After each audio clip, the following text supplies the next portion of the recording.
কি অবস্থা তোমাদের সবার? আশা করি তোমরা সবাই ভালো আছো, সুস্থ আছো। তোমাদের সবাইকে স্বাগত জানাচ্ছি আমাদের সাইকেল টু এর আজকে প্রথম ক্লাস, প্রাণীবিদ্যা শ্রেণীবিন্যাস। প্রাণীবিদ্যা শ্রেণীবিন্যাসের পর আজকে আমরা শুরু করবো, অর্থাৎ প্রাণীবিজ্ঞানের প্রথম ক্লাস করতে যাচ্ছি আমরা। সো কি অবস্থা তোমাদের সবার? নতুন করে নতুন সূচনা, নতুন পড়াশোনা। সো যারা যারা এতদিন পড়াশোনা ঠিকমতো এখনো করো নাই, আবার নতুন করে শুরু করতে চাও, তাদের জন্য বলতে পারি it could B A fresh start. তো তোমরা ফ্রেশ স্টার্ট করে ফেলো আর সবাই যুক্ত হয়ে যাও। ওকে। আর একটা কথা বলে রাখি, প্রাণীবিজ্ঞান খুবই মজার। প্রাণীবিজ্ঞান আসলে অনেক মজা, তুমি যদি একটু প্রাণীবিজ্ঞানের মজাটা ধরতে পারো। ঠিক আছে? আর আমাদের যে নতুন যে বই, প্রাণীবিজ্ঞান যে নতুন বই, তোমাদের সবাইকে আমি অনুরোধ করব তোমরা প্রাণীবিজ্ঞানের জন্য গাজী আজমল স্যারের একদম নতুন বই কিনে ফেলবা। কি বললাম? গাজী আজমল স্যারের কি কিনবা? নতুন বই কিনবা। সাউন্ড ক্লিয়ার তো? Sound clear? সব কিছু ক্লিয়ার? আমি একটু দেখে নিব সাউন্ড টাউন সব কিছু ক্লিয়ার কিনা, তারপর আমি শুরু করবো। তোমরা সবাই একটু যুক্ত হয়ে যাও, প্রথম ক্লাস তো একটু আমরা টাইম নিই, সবাই যুক্ত হোক। প্রথম ক্লাস আমি চাই না যে কেউ মিস করুক, এই জন্য আমি একটু সময় নিচ্ছি। সবাই একটু যুক্ত হয়ে যাও, প্রথম ক্লাস তো একটু হ্যাঁ, ঠিক আছে, সব কিছু ঠিকঠাক আছে। আচ্ছা, আমাকে দেখি আবার অ্যাডমিন কল দিছে। হ্যাঁ বলো। Hello, hello.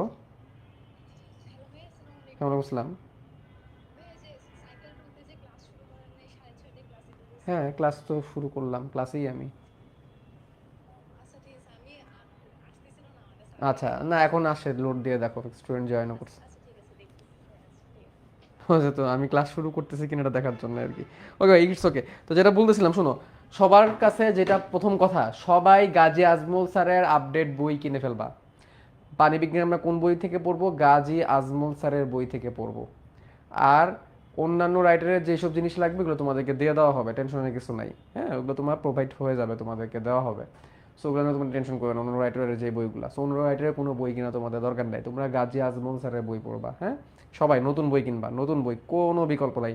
যারা বই কিনতে পারবে না তারা আমার পিডিএফ দেখে পড়বা, বাট নতুন বই পড়তে হবে। কারণ নতুন বইয়ের মধ্যে কি কি চেঞ্জ আসছে সেটা তোমরা আজকে যখন আমি পড়ানো শুরু করব তখনই তোমরা বুঝতে পারবা যে তোমাদের কাছে পুরাতন বই যাদের কাছে আছে তাদের কাছে অনেক কিছুই নাই এই চ্যাপ্টারের। সো অবশ্যই নতুন বই কিনবা। হ্যাঁ, আর একটা গুরুত্বপূর্ণ কথা, সেটা হচ্ছে যারা যারা ক্লাস করতেছো, ফেসবুকে যারা যারা ক্লাস করছো, প্রত্যেকের ক্লাসের ডেসক্রিপশনে, আজকে যে ক্লাসটা হচ্ছে সাইকেল টুতে, ক্লাসের ক্যাপশনে টেলিগ্রাম গ্রুপ এবং টেলিগ্রাম চ্যানেলের লিঙ্ক দেওয়া আছে। তোমরা সবাই টেলিগ্রাম গ্রুপ এবং টেলিগ্রাম চ্যানেল জয়েন করবা। যারা যারা ওইভাবে ক্লাস করছো তাদের উদ্দেশ্য বলতেছি, তোমাদের যে ইয়ে আছে, তোমাদের যে ফোন নাম্বার দিয়ে তোমরা কোর্স কিনছিলে সেই ফোন নাম্বারে SMS অলরেডি আমি টেলিগ্রাম চ্যানেলের লিঙ্ক পাঠাইছি, কিন্তু তোমরা জয়েন করো নাই। এখানে গ্রুপ যুক্ত হলে সুবিধা কি, ইনস্ট্যান্ট তোমরা তোমাদের কোনো ডাউট থাকলে, কোনো প্রবলেম থাকলে আমাকে জিজ্ঞেস করতে পারবা, বায়োলজি সেন্ট্রিক, সেটা আমি ইনস্ট্যান্ট উত্তর দেওয়ার চেষ্টা করবো। রাত 2টা রাত 3টার সময় আমি তোমাদের প্রশ্নের উত্তর দিই। এবং আরেকটা গুরুত্বপূর্ণ বিষয় হচ্ছে, যে কোনো অ্যানাউন্সমেন্ট, যে কোনো কিছু, আমার যে কোনো নোটিস, ক্লাসের টাইম, সব কিছু টেলিগ্রাম গ্রুপে আপডেট জানানো হয় আগে আগে। ফেসবুক গ্রুপেও জানানো হয়, টেলিগ্রাম গ্রুপে আগে আগে জানানো হয়। যারা ওয়েব অ্যাপে আছো তাদের জন্য তো আমি মনে করি যে টেলিগ্রাম গ্রুপে যুক্ত হওয়াটা ফরজ। তোমাদের প্রত্যেকে কোর্স কেনার সময় যে সিম কার্ডের নাম্বারটা দিছিলে এই নাম্বারে SMS এর লিঙ্ক পাঠিয়ে দেওয়া হয়েছে, তোমরা জয়েন করো নাই। অবশ্যই বাধ্যগত সবাই জয়েন করবা, ঠিক আছে? আর আজকে আমরা প্রাণীবিজ্ঞান পড়তে শুরু করতেছি। প্রাণীবিজ্ঞানে অনেক কিছুই কিন্তু চেঞ্জ হয়েছে প্রাণীবিজ্ঞান বইয়ের মধ্যে, নতুন বইয়ের মধ্যে। হ্যাঁ, তো সব ঠিকঠাক, আমরা শুরু করি। সবাই যদি ঠিকঠাক থাকে সবাই একটু কুইকলি কমেন্টে ওকে লিখে দাও, আমি আমার পড়ানো শুরু করি। ওকে লিখে দাও, আমি আমার পড়ানো শুরু করি। প্রথম ক্লাসের জন্য একটু আমরা দেরি করলাম আর কি, ঠিক আছে? তো আমি যেটা বলতেছিলাম যে আমাদের চ্যাপ্টারের নাম হচ্ছে প্রাণী বিভিন্নতা শ্রেণীবিন্যাস, প্রাণীবিজ্ঞান বা বায়োলজি সেকেন্ড পেপারের প্রথম অধ্যায়। তো এই চ্যাপ্টারের প্রথম যে আলোচনাটা শুরু হয় সেটা হচ্ছে কি, প্রাণী বিভিন্নতা দিয়ে। ঠিক আছে, প্রাণী বিভিন্নতা প্রথম দিকে কিছু কথাবার্তা বলছে। শোনো, বায়োলজিতে অনেক কিছু পড়া লাগে না, অনেক কিছু মনে রাখা লাগে না। এগুলো যদি পড়তে যাও, এগুলো যদি মনে রাখতে যাও, ধরা খাওয়া সুনিশ্চিত, মারা খাওয়া সুনিশ্চিত। মারা যদি খাইতে না চাও, ভাইরা যেভাবে বলে সেভাবে ফলো করবা। দেখো এখানে প্রথমে লেখা আছে যে এই পর্যন্ত কতগুলা উদ্ভিদ শনাক্ত করা গেছে, কতগুলা পানি শনাক্ত করা গেছে, এগুলো কোনো কালে পরীক্ষায় আসবে না, এগুলো রিডিং দিবা। তবে একটা কথা লেখা আছে, বিজ্ঞানীরা এই পর্যন্ত 2,70,000 ভাস্কুলার উদ্ভিদ শনাক্ত করছে। ভাস্কুলার উদ্ভিদ মানে যে সকল উদ্ভিদের দেহে পরিবহন তন্ত্র আছে, জাইলেম ফ্লোয়েম আছে, ওইগুলোকে ভাস্কুলার উদ্ভিদ বলে। যেমন শৈবাল ভাস্কুলার না, মশ ভাস্কুলার না, কিন্তু ফার্ন ভাস্কুলার। তো এরকম অনেকগুলো শনাক্ত করছে। 15 লক্ষেরও বেশি প্রাণী প্রজাতি শনাক্ত করছে। তো এগুলো আমাদের জীবনে পরীক্ষায় কোনোদিন আসবে না। আমাদের যে লাগবে সেটা হচ্ছে পানির বিভিন্নতা বা পানি বৈচিত্র্য। এই পানির বিভিন্নতা বা পানি বৈচিত্র্য যে জিনিসগুলো, এইটা থেকে আগে সৃজনশীলের ক আর খতে প্রশ্ন আসতো সর্বোচ্চ। তো এখনো ক আর খতেই আসবে, বাট কি লাগবে সেটা আমি তোমাদের বলে দিচ্ছি। দেখো এই তথ্যটা আগে যারা বই পড়ছে তাদের বইয়ে নাই। সেটা কি? সেটা হচ্ছে এডওয়ার্ড অসবর্ন উইলসন, উনি হচ্ছে জীব বৈচিত্র্যের জনক, বায়োডাইভার্সিটি বা জীব বৈচিত্র্যের জনক। তাহলে আমাদের এই চ্যাপ্টারের প্রথম যেই টপিক, চ্যাপ্টারের নাম হচ্ছে প্রাণীর বিভিন্নতা ও শ্রেণীবিন্যাস। প্রাণীর বিভিন্নতা ও শ্রেণী বিন্যাস। এই চ্যাপ্টারের প্রথম যে টপিক, সেই টপিকটা কি? প্রাণী বৈচিত্র্য। প্রাণী বৈচিত্র্য বা যেটাকে আমরা বায়োডাইভার্সিটি রাখতে পারি, বায়োডাইভার্সিটি। এখন এই কনসেপ্টটা তোমাদেরকে ক্লিয়ার করি। বায়োডাইভার্সিটি বা পানি বৈচিত্র্য ব্যাপারটা কি?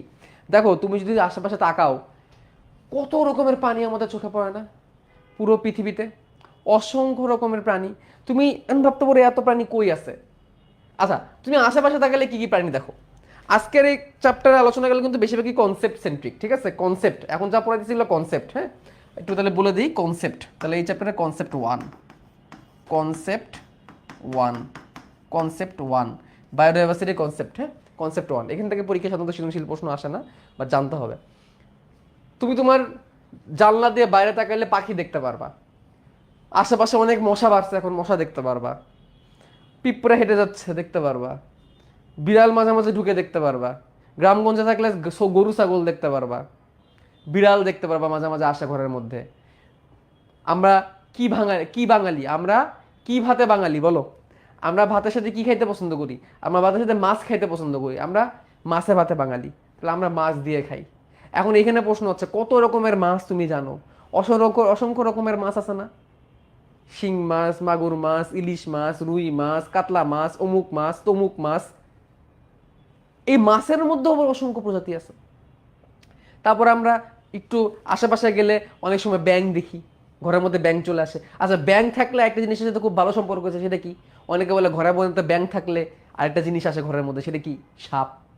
ব্যাঙ থাকলে সাপ আসে, সাপ একটা প্রজাতি। সাপও কিন্তু আমরা অনেক সময় মাঝে মাঝে দেখি। একটা জিনিস দেখলাম অনেকেই খুব ভয় পায়, বিশেষ করে আমাদের আপুরা তো খুবই ভয় পায়, সেটা কি? সেটা হচ্ছে তেলচুরা, তেলাপোকা। তেলাপোকা দেখলে আমরা সবাই ভয় পাই। তেলাপোকা এটাও একটা প্রাণী, তেলাপোকা। বিচ্ছু, ভাল্লুক যদি আমরা দেখি না অন্য জায়গায় গেলে, আশেপাশে থাকবে, এত দূরে যাওয়ার দরকার নাই। আমাদের ঘরের খোপে খোপে বাসা বাঁধে কে? আমাদের সানসেটের বা ভেন্টিলেটারের ভিতরে বাসা বাঁধে কে? কোন পাখি? চড়ুই পাখি। অনেকে কি পাখি পালে? অনেকে কবুতর পালে। আমরা কেএফসির কি খাই? রান কি খাই? কিসের রান খাই আমরা কেএফসিতে? মুরগির রান খাই। চিকেনের মধ্যে আবার টাইপ আছে, দেখো চিকেনের মধ্যে কত টাইপ আছে। দেশি chicken, broiler chicken, leghorn chicken, poultry, layer, cock, কত রকমের। তিতির মুরগি, কত বড় বড়। ইভেন মুরগির ছোট একটা ভার্সন আছে, সেটা হচ্ছে কোয়েল পাখি। এটাও আমরা অনেকে পছন্দ করি কিনা? আচ্ছা, তারপরে আরেকটু যদি ভালো করে নজর দিই, দেখি যে ঘরের কোনায় কোনায় কিছু কিছু জাল বুনে রাখছে, 8 পা দিয়া চলতেছে। সেটা কি? স্পাইডার। এটাও প্রাণী, স্পাইডারও প্রাণী।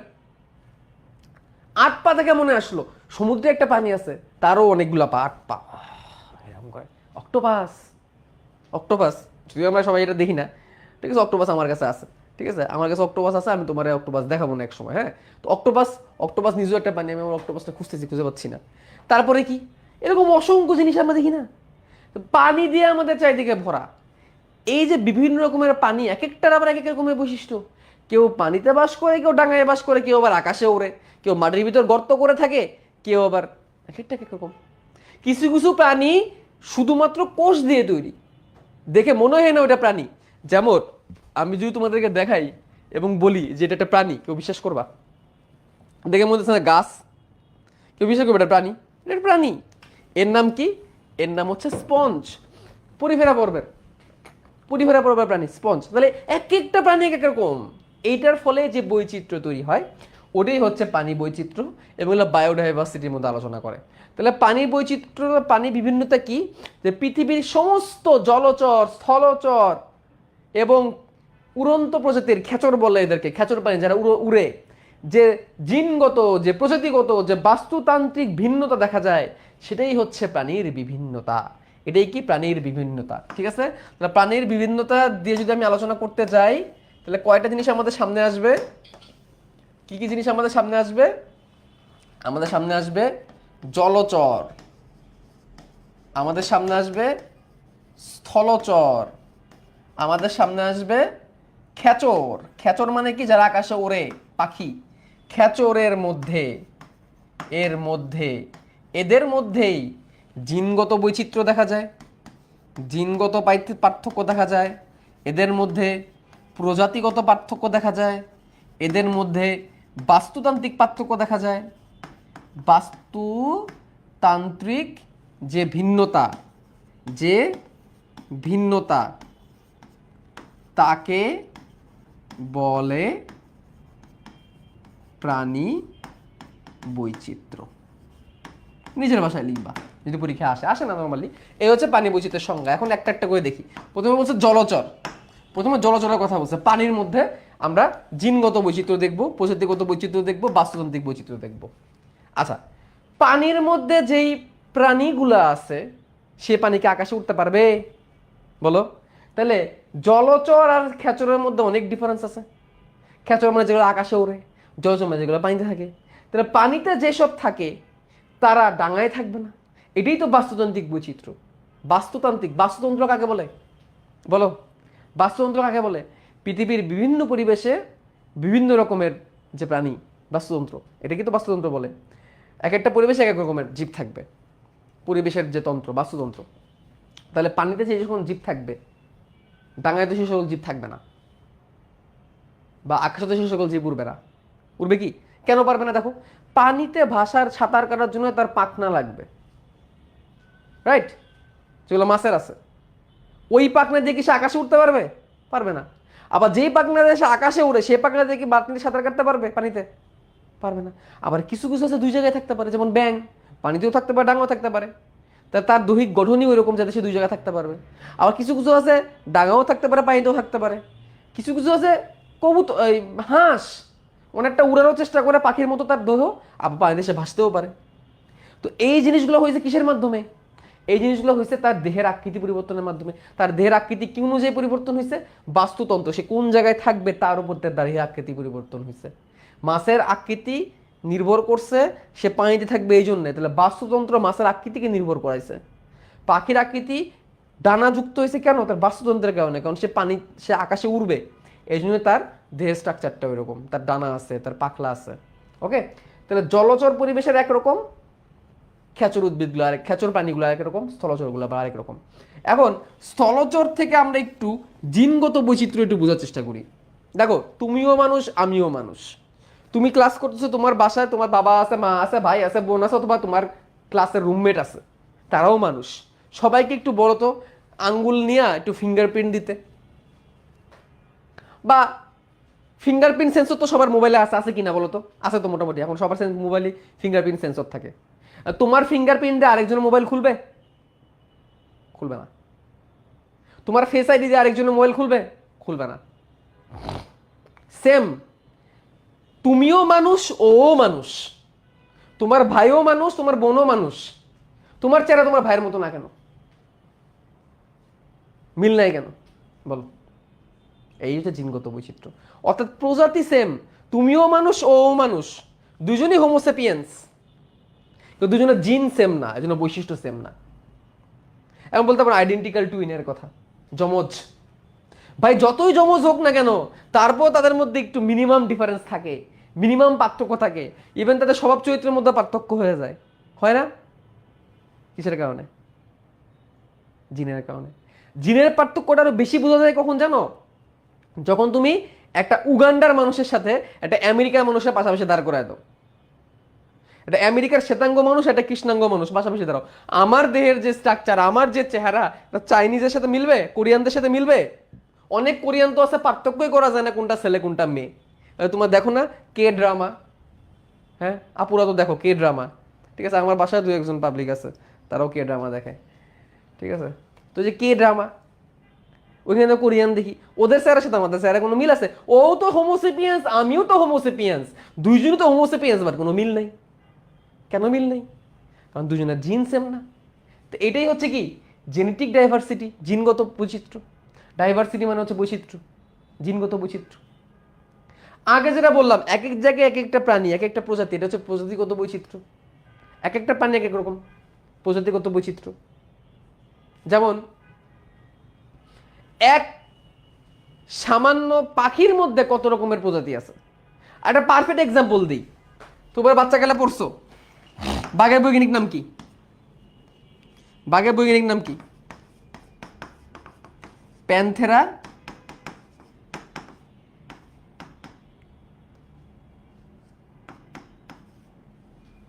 প্যান্থেরা টিগ্রিস। আর সিংহের বৈজ্ঞানিক নাম কি? প্যান্থেরা লিও। প্যান্থেরা টিগ্রিস আর প্যান্থেরা লিও দুইটাই কিন্তু দুইটারই গণ এক।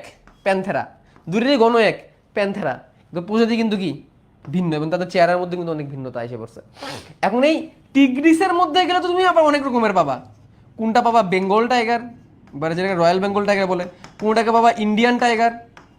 কোনটাকে পাবা আবার? Indo tiger, Indo African tiger, Indo African tiger পাবা।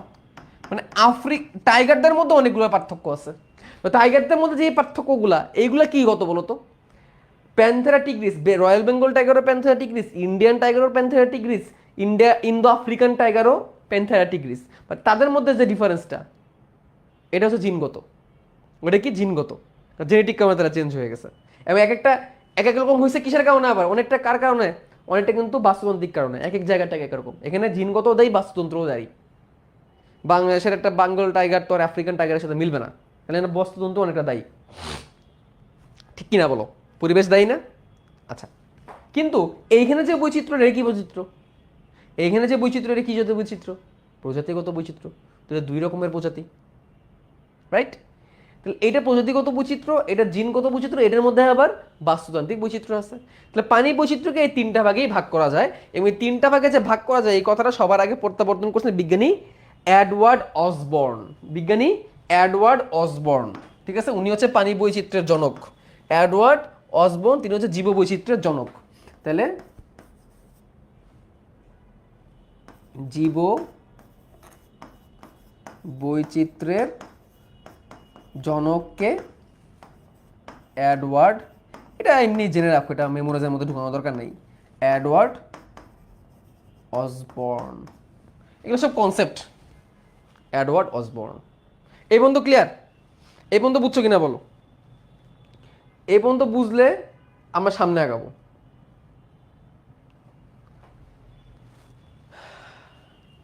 এই পর্যন্ত যদি বুঝে থাকি, আমরা একটু মেন বইয়ে যাব, একদম আপডেট বই।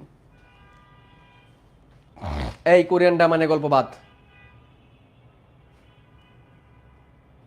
ওকে, বুঝতে পারছো? এবার দেখো প্রাণীর বৈচিত্র্যের প্রকারভেদ। এখন একটু মেমোরাইজ জিনিস আসবে। পানি বৈচিত্র্যকে তিন প্রকারে ভাগ করা যায়: জিনগত বৈচিত্র্য, প্রজাতিগত বৈচিত্র্য এবং বাস্তুতান্ত্রিক বৈচিত্র্য। এটা মুখস্থ করতে হবে। তাহলে এটা হচ্ছে এই চ্যাপ্টারের মেমোরাইজ 1। Memorise 1 for MCQ. এই চ্যাপ্টারের প্রথম মেমোরাইজ, প্রথম মুখস্থের জিনিস। এখান থেকে মাঝে মাঝে সৃজনশীলও আসে 2 নম্বরের জন্য। তাহলে এখানে যখন আমি লিখছিলাম পানি বৈচিত্র্যকে 3 ভাগে ভাগ করা যায়, তাহলে পানি বৈচিত্র্যকে 3 ভাগে ভাগ করা যায়, লিখে ফেলো 3টি ভাগে, 3টি ভাগ। তাহলে লিখে ফেলো প্রাণী বৈচিত্র্যের 3 প্রকার। তাহলে প্রথমে আসবে হচ্ছে জিনগত, 2 নম্বরে আসবে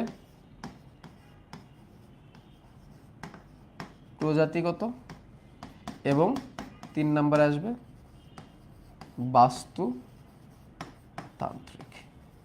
এটা হচ্ছে মেমোরাইজ 1, মুখস্থ করবা এটা।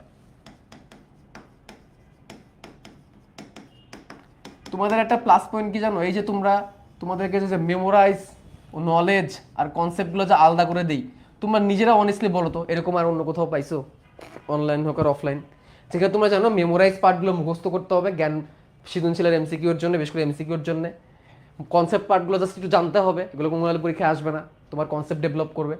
আর নলেজ পার্টটা কি? নলেজ পার্টটা হচ্ছে তোমার সৃজনশীলের জন্য, যেগুলো সরাসরি পরীক্ষা আসবে। এগুলো কোথাও পাইছো? আমি মনে হয় অফলাইনেও হয়তো বা তোমরা এটা পাবা না, আমি যেভাবে তোমাদেরকে সহজ করে দিই। এটা ফলে কি লাভ হয় জানো বলো তো? এটা ফলে কি লাভ হয়, তুমি বুঝতে পারো যে কোনটা তোমার পরীক্ষার জন্য লাগবে আর কোনটা তোমাকে ভাইয়া জানার জন্য শেখাচ্ছে। ঠিক আছে, তুমি আইডেন্টিফাই করতে পারবা। এবং পরীক্ষার জন্য শুধুমাত্র নলেজ আর কনসেপ্ট, নলেজ আর মেমোরাইজগুলো পড়লেই চলে। বেছে বেছে মেমোরাইজগুলো পড়লে এমসিকিউ পেয়ে যাবা।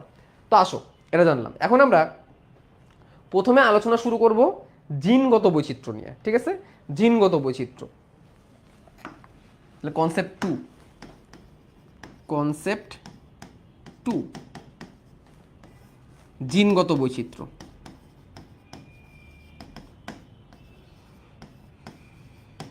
জিন, জিন কোথায় থাকে? হোয়াট ইজ জিন? জিন হচ্ছে, জিন কি? তোমার ডিএনএ। এই ধরো তোমার ডিএনএ পড়ছো তো, তাই না? আজকে তোমাদের পরীক্ষাও আছে এই চ্যাপ্টারের উপরে, তোমাদের মেগা এক্সামও আছে আজকে।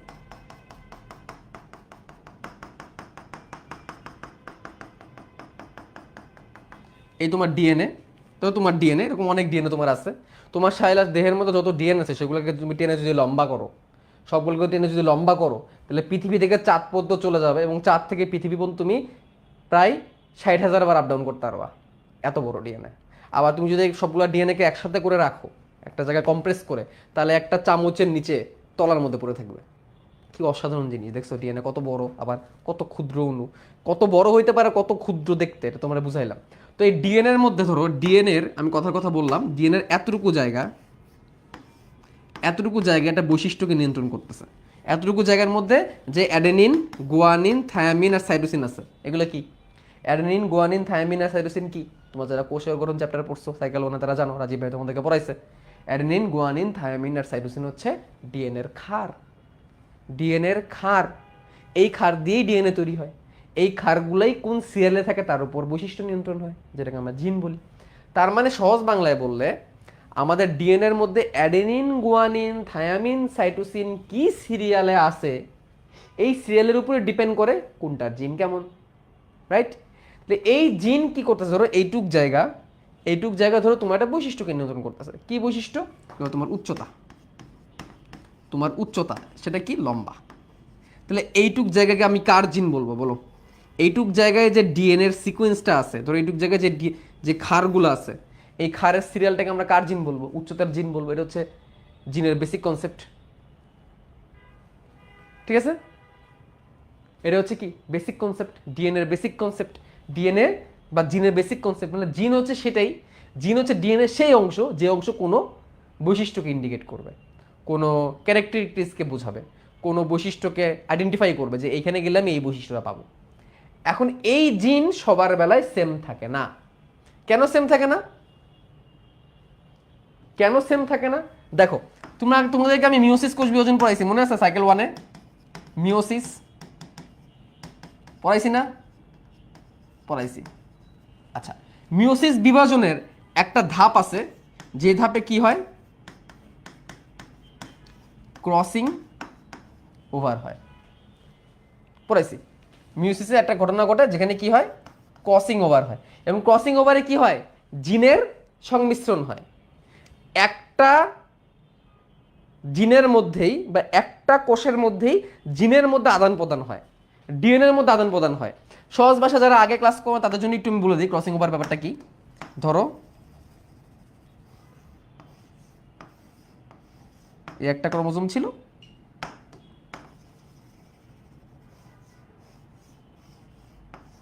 একটা ক্রোমোজোম ছিল। ক্রসিং ওভার হলে কি হবে? এর একটু জন এই কাছে চলে আসবে, এর একটু জন এখানে চলে আসবে, এখানে এর একটু জেন চলে আসবে, আর এর কাছেও এর একটু জেন চলে আসবে। তার মানে দেখো, আগে যে ক্রোমোজোমটা ছিল এখন কি আর তা আছে? বলো, আগে যে ক্রোমোজোম ছিল এখন কি তা আছে? নাই। এটাই তো মিওসিস কোষ বিভাজনের বিশেষ বৈশিষ্ট্য। আগে ছিল কিরকম, পরে হয়ে গেল কি রকম? ক্রসিং ওভারের ফলে। ক্রসিং ওভারের ফলে পুরো ডিএনএটাই চেঞ্জ হয়ে গেল। এখন বলো, ডিএনএ কই থাকে? দেখি কে কে বলতে পারে, কে কে বলতে পারে বলো, ডিএনএ কই থাকে? ডিএনএ কই থাকে? ক্রোমোজোমে। ডিএনএ কই থাকে? ক্রোমোজোমে। এই যে এখানে যে ডিএনএটাকে আঁকাইছে, ডিএনএ কই আছে? ক্রোমোজোমে। ক্রোমোজোম তৈরি করছে ডিএনএ। এখন ক্রোমোজোম আগে কিরকম ছিল এখন কিরকম হয়ে গেছে, ক্রোমোজোমেই চেঞ্জ হয়ে গেছে। ক্রোমোজোমে যদি চেঞ্জ হয়ে যায় তাহলে ডিএনএর কি হবে, পরিবর্তন হবে, বলো ঠিক কিনা? ক্রোমোজোমে যদি চেঞ্জ হয়ে যায় ডিএনএর কি হবে, পরিবর্তন হবে। এই ডিএনএ গুলো আগে কেমন ছিল বলো তো, এই ডিএনএ গুলো আগে কেমন ছিল, একটু আগে এরকম ছিল, দেখো তো একটু আগে ডিএনএ গুলো এরকম ছিল, এখন এরকম হয়ে গেছে। কিসের ফলে হয়েছে, কোন ঘটনার ফলে হয়েছে, কে দায়ী, ক্রসিং ওভার দায়ী। তাইলে জিনগত বৈচিত্র্য কেমন এত দূরে যাওয়ার দরকার আছে বলো? এটা কোন বিভাজন হয়েছে, মিওসিস বিভাজন। মিওসিস বিভাজনের ফলে কি তৈরি হয়, শুক্রাণু আর ডিম্বাণু তৈরি হয়। তাহলে এটা যদি কোনো পুরুষের দেহে হয়ে থাকে তাহলে তার শুক্রাণুগুলা তার আগের ক্রোমোজোমের মতো আছে বলো তো, এগুলো থেকে তো শুক্রাণু ডিম্বাণু তৈরি হবে। ধরো আমার দেহের মধ্যে এভাবে শুক্রাণু তৈরি হচ্ছে, শুক্রাণু তৈরি হওয়ার সময় তো এখানে একটু জিনের পরিবর্তন হয়ে গেছে। তাহলে আমার শুক্রাণুর ক্রোমোজোম আমার দেহের ক্রোমোজোমের সাথে কোনো মিল আছে, চেঞ্জ হয়েছে না বলো তো? তুমি যদি মেয়ে হয়ে থাকো তোমার দেহে ডিম্বাণু তৈরি হচ্ছে, তাহলে তোমার দেহ এই বিভাজনটা হচ্ছে, তাহলে তোমারই কোষের মধ্যে তোমারই ক্রোমোজোমের মধ্যে এভাবে আদান প্রদান হয়ে যাচ্ছে। তা তোমার দেহের মধ্যে যে ডিম্বাণু তৈরি হচ্ছে সেই ডিম্বাণুর মধ্যে এরকম একটু পরিবর্তন আসতেছে ডিএনএতে। তাহলে তোমার ডিম্বাণুর মধ্যে পরিবর্তন, তো ধরো আমার শুক্রাণুর মধ্যে পরিবর্তন, আমার স্ত্রীর ডিম্বাণুর মধ্যে পরিবর্তন, তারপর দুটোর মধ্যে পরিবর্তন হয়ে গেছে। এই দুটো মিলিত হয়ে যে বাচ্চা হবে সে বাচ্চার চেহারা কি হুবহু আমার মতো হবে? আমার ওই বাচ্চার চেহারা কি হুবহু তার আম্মুর মতো হবে? মিল থাকবে বাট হুবহু হবে না, ডিফারেন্ট হয়ে যাবে। এটাই হচ্ছে জিনগত পরিবর্তনের জন্য দায়ী। তো জিনগত পরিবর্তন মিওসিস বিভাজনের সময়ই হয়ে যায়। ক্লিয়ার? আমার কথা ক্লিয়ার কিনা বলো? কোনো ডাউট থাকলে সমস্যা নেই, আবার ভিডিও দেখবা পিছনে যায়, ডাউট থাকলে টেলিগ্রাম গ্রুপে আমাকে জানাবা, ক্লাসের পরে আমি তোমাদের সলভ করে দিব, সমস্যা নেই। ঠিক আছে? ক্লিয়ার? ওকে, বুঝছি। তো এই কথাটাই আমাদের বইয়ের মধ্যে বলছে, দেখো কি বলছে। এই কথাটা আমাদের বইয়ের মধ্যে বলছে যে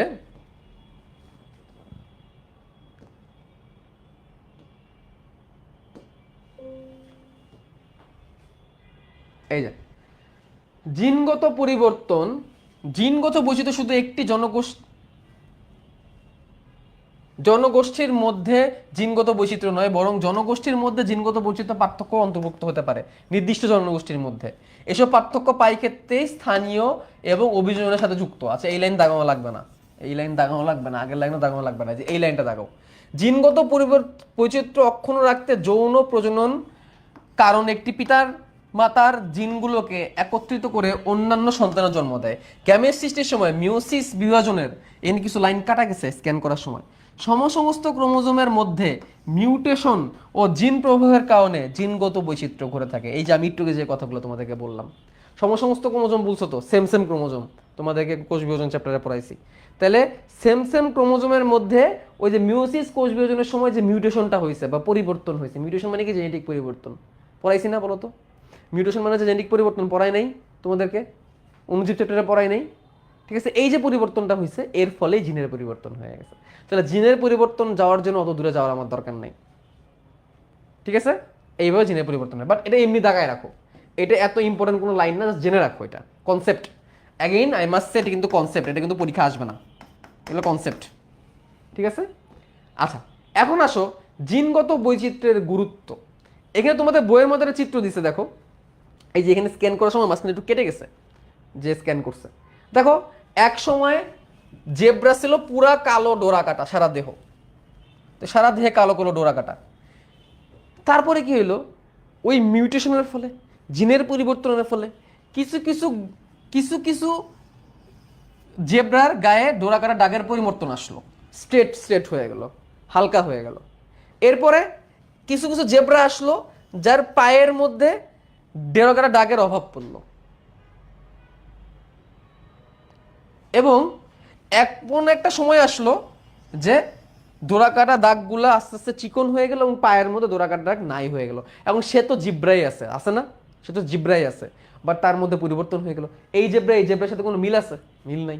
এটাই জিনগত পরিবর্তন, জিনের কারণে এটা হয়েছে।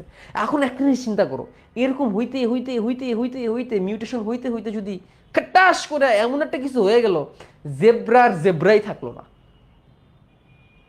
তখন কি হবে? চলে যাও অনুজীব চ্যাপ্টারে, জেব্রাই থাকলো না, তখন নতুন একটা ভেরিয়েশন হয়ে যাবে, নতুন একটা জীবের উৎপত্তি হবে। এই মিউটেশন থেকে জীবের উৎপত্তি হয় এভাবে। এই জন্য জিনগত পরিবর্তনটা এতটা দরকার, এই জন্যে জিনগত পরিবর্তন এতটা দরকার। এখন তোমরা বলতে পারো ভাইয়া জেব্রা পরিবর্তন হয়ে অন্য কিছু হয়ে গেল,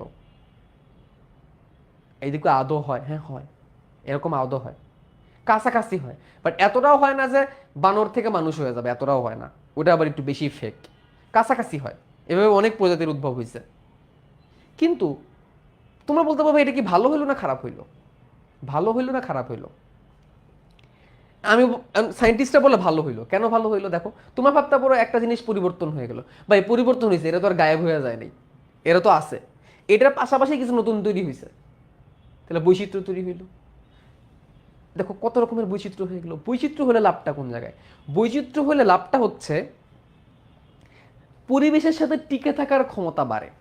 খারাপ হয় না এটা মোটেও। অনেকে বলছো খারাপ হয়েছে, খারাপ হয় নাই, খারাপ হয় নাই, অনেক ভালো হয়েছে। এইটাই তো, এই জন্য তো আজকের ক্লাস, এই জন্য তো আজকের এই ক্লাস। আজকের এই ক্লাস করলে তোমাদের এই কনসেপ্টটা ক্লিয়ার হবে কেন ভালো। দেখো, তোমরা ভাবতে পারো যে এই জিনিসটা হারায় গেল। প্রথমত বলে রাখি স্যার, এটা হারায় নাই, এটা হারায় নাই।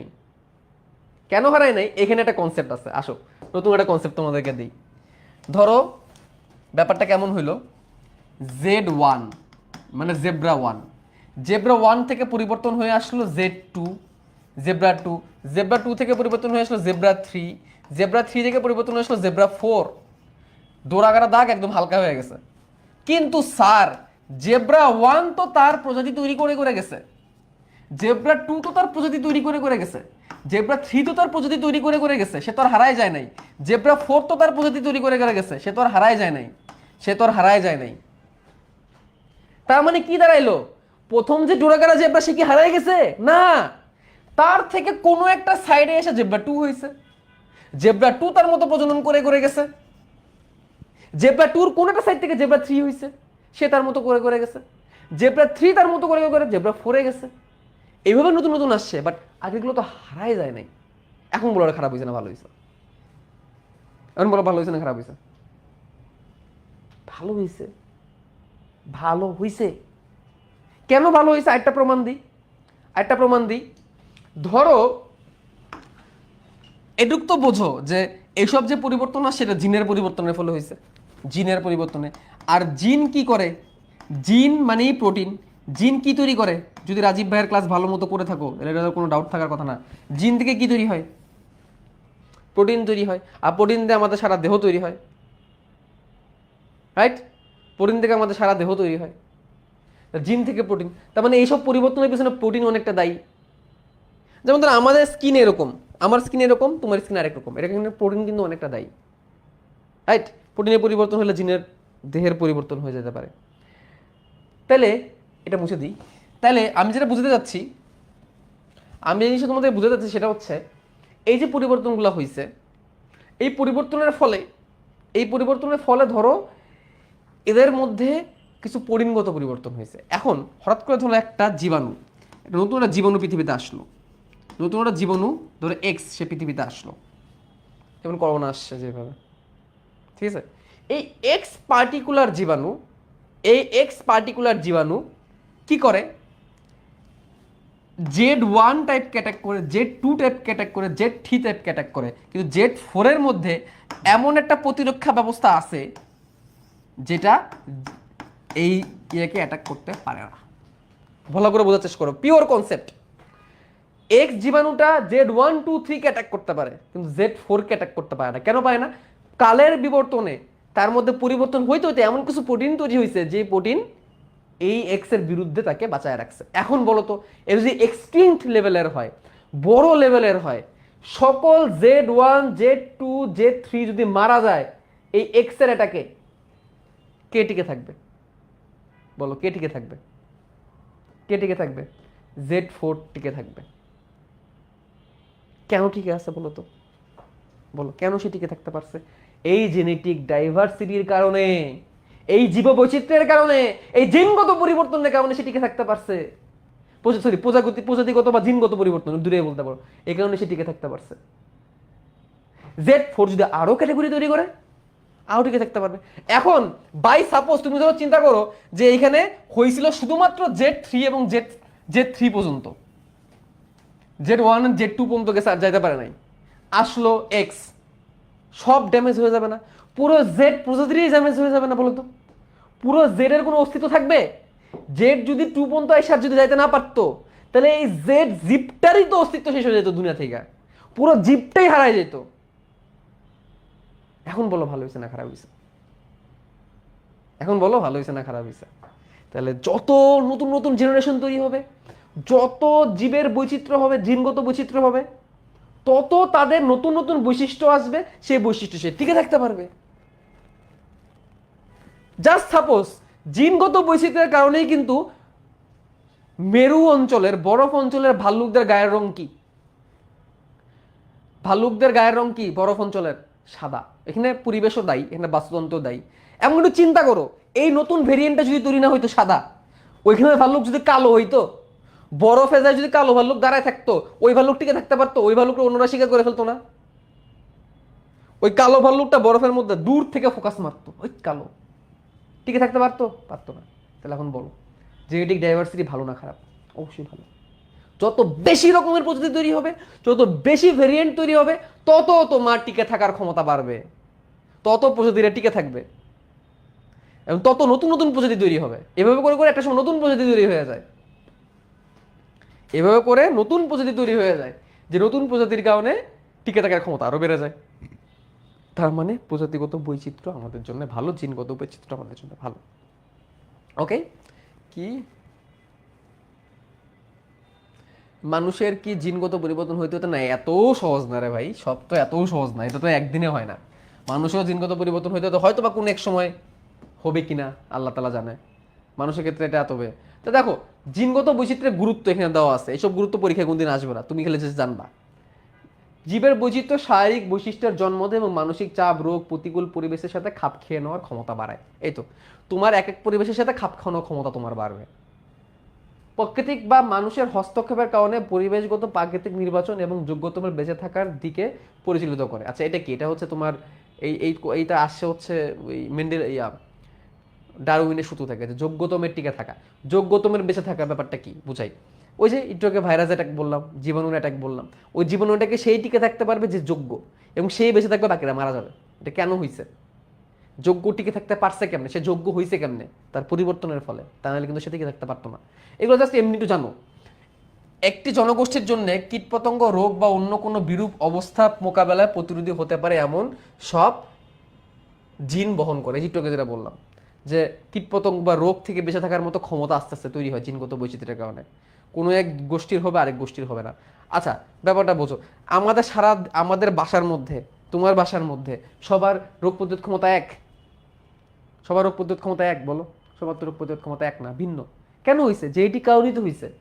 জেনেটিকভাবে আমরা আমরা বর্তমানে যে জাতি, তার রোগ প্রতিরোধ ক্ষমতা আমাদের অনেক বেশি আগের জাতিগুলো থেকে। আমরা অনেক বাধা বিপত্তি পাড়ায় 2024 সালে আসছি, ঠিক আছে? একটি নির্দিষ্ট প্রজাতির প্রত্যেক সদস্য জিনগত সংস্থানে পরস্পর থেকে ভিন্ন, তাই আম, আপেল, গম, ভুট্টা, যব ইত্যাদিতেও বিভিন্ন জাত রয়েছে, ঠিক আছে? এটাই বলছে যে প্রজাতিগত ডিফারেন্স হওয়ার কারণেই দেখো আমরা বিভিন্ন রকমের আম খাইতে পারি, প্রজাতিগত ডিফারেন্স হওয়ার কারণে দেখো আমরা বিভিন্ন রকমের কলা খাইতে পারি। কেমন লাগতো যদি দুনিয়ার সব কলাই সাগর কলা হইতো? সবার সাগর কলা ভাল লাগে? সাগর কলা সবার ভাল লাগে? সবার তো ভাল লাগে না। আবার সবার সবজি কলা ভাল লাগে না। হয়েছে কিসের কারণে? এই জিনগত পরিবর্তনের কারণে। সবাই কলা, বা তার মধ্যে পার্থক্য আছে। অনেকে ব্রয়লার মুরগি খেতে খুব পছন্দ করে, আবার অনেকে পোলট্রি মুরগি সহ্য করতে পারে না। ওকে, তো এখানে এটা বলছে যে বার্চেলের জেব্রা জিনগত বৈচিত্র্যের ফলে শোলের দাগের পরিবর্তন হয়েছে, এটা তো তোমাদের বুঝাইছিলাম। বিভিন্ন জাত থাকে, নিশ্চিত হওয়া যায় যে দুর্যোগকালে অন্তত কিছু প্রজাতি উদ্ভিদ প্রজাতি জনসংখ্যা প্রতিকূল পরিবেশেও কারণগুলোর সাথে খাপ খাওয়ায় টিকে থাকতে পারবে। এটাই বলছে যে এটা প্রাকৃতিক দুর্যোগ হইল, দ্য গ্রেটেস্ট ইন এক্সটিংশন, বাংলায় বললে পুরো পুরো ডাইনোসর জাতি ধ্বংস হয়ে গেছিল, পুরো ডাইনোসর ধ্বংস হয়ে গেছিল, মনে আছে? জানো তো গল্পটা? আজ থেকে 25 মিলিয়ন বছর আগে সম্ভবত পুরো ডাইনোসর ধ্বংস হয়ে গেছিল। তারপর তো কিছু জীব টিকে ছিল। ওই সময় কেন টিকে ছিল? কারণ এই যে জিনগত বৈচিত্র্যের কারণে অনেকে টিকে ছিল, যারা এখন আস্তে আস্তে আস্তে আস্তে আস্তে আস্তে বেঁচে আছে। তো এটাই বলছে যে কোনো পরিবেশের যদি কোনো বড় রকমের দুর্যোগও হয়, কিছু প্রজাতি টিকে যাবে, যারা টিকে যাবে তারাই সামনে আগায় যাবে, পুরো জীবটা ভ্যানিশ হয়ে যাবে না। কম জিনগত বৈচিত্র্য হলে একটি প্রজাতির জৈব ও অজৈব চাপ যেমন রোগ, খাবার, খরার প্রতি সংবেদনশীলতা বাড়িয়ে তুলতে পারে এবং দীর্ঘমেয়াদে বিলুপ্তির উচ্চ ঝুঁকির সম্মুখীন হতে পারে। মানে বলছে যে জিনগত বৈচিত্র্য যদি কম হয়, মানে কি ভেরিয়েন্ট যদি কম হয়, ধরো কোনো একটা কারণে পৃথিবীর সকল রয়্যাল বেঙ্গল টাইগার ভ্যানিশ হয়ে গেল, তার মানে কি বাঘ ভ্যানিশ হয়ে যাবে পৃথিবী থেকে? রয়্যাল বেঙ্গল টাইগার ভ্যানিশ হয়েছে, আফ্রিকার বাঘ টিকে থাকবে, উগান্ডার বাঘ টিকে থাকবে, রাইট? তো এটাই হয়েছে কি, এই যে পরিবেশের সাথে টিকে থাকার ক্ষমতা। এখন যদি এমন হইতো যে পৃথিবীতে বাঘই আছে এক প্রজাতির, তার মরার মতো কোনো একটা প্রাকৃতিক দুর্যোগ হয়েছে, তো পৃথিবীতে বাঘ নামের জাতিরাই হারায় যেত, ওটা ক্ষতিকর হইতো। ঠিক আছে, তো এই কথাগুলো বলছে, আর কিছু লাগবে না। এটাই হচ্ছে জিনগত বৈচিত্র্য। তো এখান থেকে খালি এই কনসেপ্টটা মনে রাখো, আর কিছু লাগবে না। আচ্ছা, এরপরে প্রজাতিগত বৈচিত্র্য। এরপর আসি কি প্রজাতিগত বৈচিত্র্য। জিনগত বৈচিত্র্য শেষ, এবার আমরা প্রজাতিগত বৈচিত্র্য বলবো। ঠিক আছে, প্রজাতিগত বৈচিত্র্যের মধ্যে কি বলছে দেখো, একটি বাস্তুতন্ত্রে উপস্থিত বিভিন্ন প্রজাতির সংখ্যা, আপেক্ষিক বন্টন ও প্রাচুর্যকে প্রজাতিগত বৈচিত্র্য বলে। তার মানে একটা পরিবেশের মধ্যে প্রজাতি কত রকমের আছে, তার মধ্যে কি বৈচিত্র্য আছে, এটাই হচ্ছে প্রজাতিগত বৈচিত্র্য। মানে প্রজাতিগত বৈচিত্র্যকে দুই ভাগে ভাগ করা যায়, প্রজাতির সমৃদ্ধি, প্রজাতির সমতা, এই দুইটা ভাগে ভাগ করা যায়। এটা একটু মনে রাখতে হবে। তাহলে আসো মেমোরাইজ টু প্রজাতিগত বৈচিত্র্য দুই প্রকার। প্রজাতিগত বৈচিত্র্য দুটি উপাদান। প্রজাতিগত বৈচিত্র্যের দুটি উপাদান, এক সেটা হচ্ছে প্রজাতির সমৃদ্ধি,